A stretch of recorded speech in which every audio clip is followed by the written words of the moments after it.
Friends, ఈరోజైతే లసన్కి పరోటా అయితే చేస్తున్నాను. ఒకసారి మీరు కూడా ఇలా ట్రై చేయండి, చాలా బాగుంటుంది. ఇలాగ వెల్లుల్లిపాయలు దోరగా వేయించుకుని దీన్ని వేడిగో మీద ఉన్నప్పుడు ఇలా పేస్ట్ కింద చేసుకోవాలి. ఇందులో ఉప్పు, కారం, పసుపు, కొంచెం నెయ్యి, కొత్తిమీర, గరం మసాలా ఇవన్నీ వేసుకుని పేస్ట్లా తయారు చేసుకోవాలి. టేస్ట్ అయితే వేరే లెవెల్ అండి. దీనికి సైడ్ డిష్కి అయితే పెరుగులో ముంచుకుని తింటే చాలా బాగుంటుంది.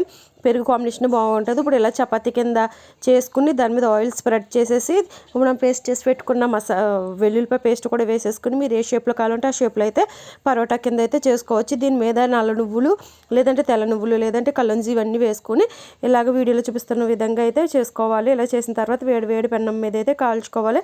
మీరు బటర్కి తినేటట్టయితే బటర్తో కాల్చుకోవచ్చు, నెత్తితో కూడా కాల్చుకోవచ్చు. టేస్ట్ అయితే చాలా బాగుంటుంది. దీనికి వేరేగా కర్రీ కూడా అవసరం ఉండదు. పెరుగులోనే ముంచుకుని తింటారు. మా హస్బెండ్కి అయితే చాలా బాగా నచ్చింది.